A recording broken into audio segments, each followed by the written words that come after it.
ايه رأيك لما تبقى قاعد في بيتك وبتتكلم مع واحد في الصين وصورته صوت وصورة بتوصلك بجودة الترا اتش دي كأنه قاعد جنبك، او تلعب لعبة اونلاين من غير ولا لاج ولا حتى نص ثانية تأخير؟ تخيل عربية بتسوق لوحدها وتعرف ان في حادثة حصلت على بعد 3 شوارع فتاخد طريق تاني لوحدها. تخيل دكتور بيعمل عملية في بلد والمريض في بلد تانية خالص، وكل ده بيحصل لحظة بلحظة كأنهم في نفس الأوضة. الخيال ده هيبقى واقع قريب جدا بفضل تكنولوجيا اسمها ال 5G Advanced او الجيل الخامس المتقدم، واللي ناس كتير لسه مش عارفة قد ايه هو خطير، وخطير هنا بمعنى مبهر وممكن يكون مخيف كمان. تعالوا نشوف مع بعض ازاي التكنولوجيا دي مش بس هتسرع الانترنت، لا دي هتغير شكل حياتنا من اول الموبايل لحد المدن والطب والتعلم والسفر والخصوصية كمان. اهلا بيكم، يلا بينا نعرف مستقبل الانترنت مع ال 5G.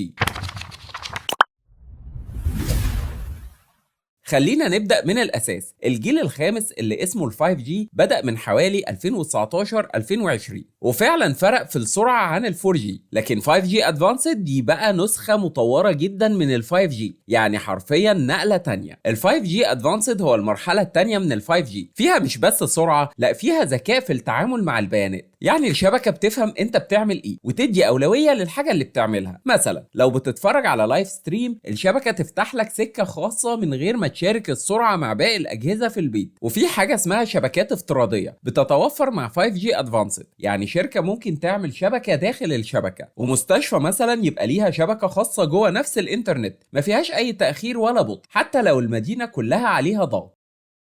لما نقول سرعة توصل ل 20 جيجا بايت في الثانية، ده معناه انك تقدر تنزل موسم كامل من مسلسل بجودة 4K في ثواني. بالمقارنة 4G يا دوب كان بيجي لك 50 ميجا بايت في الثانية، و5G العادي بيوصل لحوالي 1 جيجا بايت. فاحنا بنتكلم عن سرعات خرافية بجد. ومش بس التحميل، كمان زمن الاستجابة اللي هو الليتنسي بقى اقل من 1 ملي ثانية، يعني تحرك ايدك في لعبة يحصل رد فعل فوري في السيرفر بدون تأخير. وده مهم مش بس للألعاب، لا كمان لتطبيقات زي الجراحة عن بعد والتحكم في الروبوتات والعربيات الذكية والطيارات الدرون اللي بتطير في الزحمة.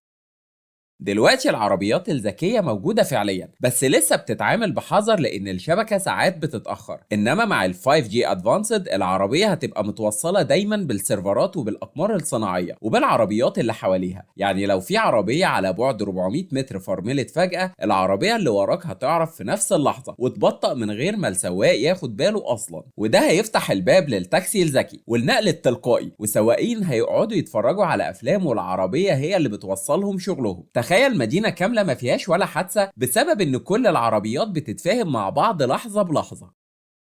مع ال 5G Advanced المدن هتتحول لكائن حي بيحس ويتصرف. يعني عندك مثلا كاميرات بتراقب حركة المرور لحظة بلحظة وتغير الإشارات حسب الزحمة، وعربيات القمامة تبعت تنبيه لما تتملي. ده غير المطافي لما تكتشف الحريق لحظة ما الدخان يطلع قبل ما حد يتصل. وحتى مواقف العربيات بتشتغل بشكل آلي بحيث انك ممكن تسيب عربيتك في مكان وهي تروح تتركن لوحدها. وكمان البيانات اللي بتتنقل بين آلاف الأجهزة في نفس الثانية مش هتقدر تمشي في شبكة بطيئة، لازم شبكة ذكية وسريعة، وده دور 5G Advanced.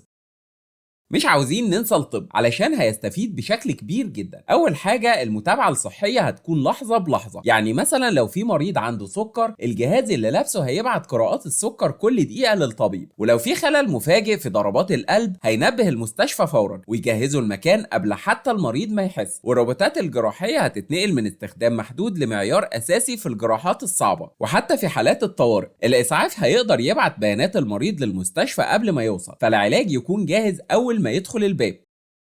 النت الجديد ده هيخلينا نشوف الترفيه بشكل ما فيهوش انتظار ولا تأخير، من أول الألعاب السحابية بجودة الكونسول من غير ما تشتري جهاز، وأفلام تفاعلية تختار فيها نهاية المشهد، وكل ده في وقت حقيقي. ده غير نظارات الواقع الافتراضي اللي بتنقلك مكان تاني تماما وتشتغل بكفاءة من غير كابلات ولا أجهزة ضخمة. تخيل تلعب في سباق عربيات وتشوف الخصم قدامك 360 درجة كأنك جوه العربية بجد. ده مش خيال، ده اللي هيحصل مع ال 5G Advanced.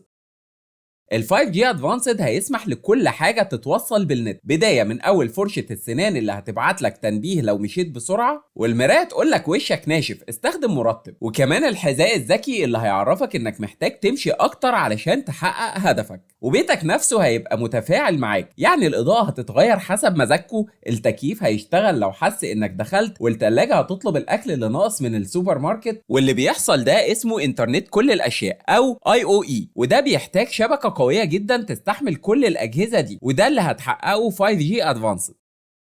بس لحظة، هل كل ده جميل 100%؟ لا طبعا. أول مشكلة الخصوصية دي تنساها خالص، علشان كل جهاز متوصل وكل حاجة بتتبعت، فهل احنا متراقبين 24 ساعة؟ الشبكات دي لو اخترقت ممكن تفتح باب لمشاكل كبيرة. تاني حاجة البنية التحتية، علشان ال 5G Advanced تشتغل محتاجة محطات كتير جدا وفايبر وأبراج قريبة جدا من بعض، وده محتاج مليارات الدولارات وممكن ياخد سنين علشان يوصل لكل المناطق. تالت مشكلة المخاوف الصحية، في ناس بتخاف من تأثير الإشعاعات الكهرومغناطيسية، رغم إن لحد دلوقتي مفيش دليل علمي واضح إن التكنولوجيا دي مضرة، بس القلق موجود.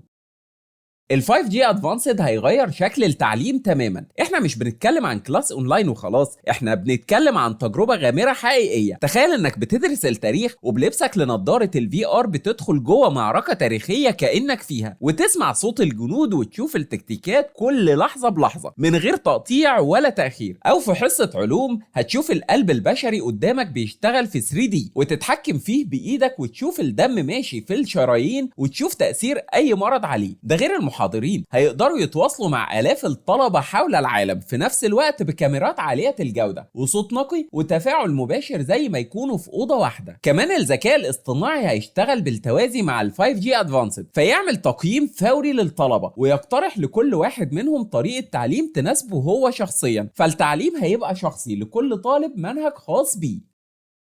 مع ال 5G Advanced الشغل عن بعد مش هيبقى مجرد ترند، ده هيبقى الأساس في شركات كتير. الاجتماعات الأونلاين هتبقى بتقنية الهولوجرام، يعني تقعد في أوضة وتلاقي زميلك في بلد تانية ظاهر قدامك كأنه واقف جنبك. هتشتغل مع فريق من اليابان، أمريكا ومصر، وتشتغلوا على مشروع لحظة بلحظة كأنكم قاعدين على نفس الترابيزة. برامج التصميم، الجرافيك، البرمجة كلها هتشتغل على سحابة من غير ما تحتاج جهاز قوي، يعني أي حد في أي حتة يقدر يشتغل في شركة عالمية بأقل الإمكانيات. كمان المصانع والمخازن هتشتغل بشكل شبه كامل بالروبوتات، واللي هتراقب وتاخد أوامرها لحظة بلحظة من خلال ال 5G Advanced، وده هيساعد في تقليل الأخطاء وزيادة الإنتاج وتوفير وقت رهيب. بس في نفس الوقت في سؤال مهم، هل الناس كلها هتفضل عندها شغل ولا الآلات والذكاء الاصطناعي هياخدوا مكان البشر؟ وده سؤال لازم نبدأ نفكر فيه من دلوقتي، وهنتكلم عنه في حلقات منفصلة.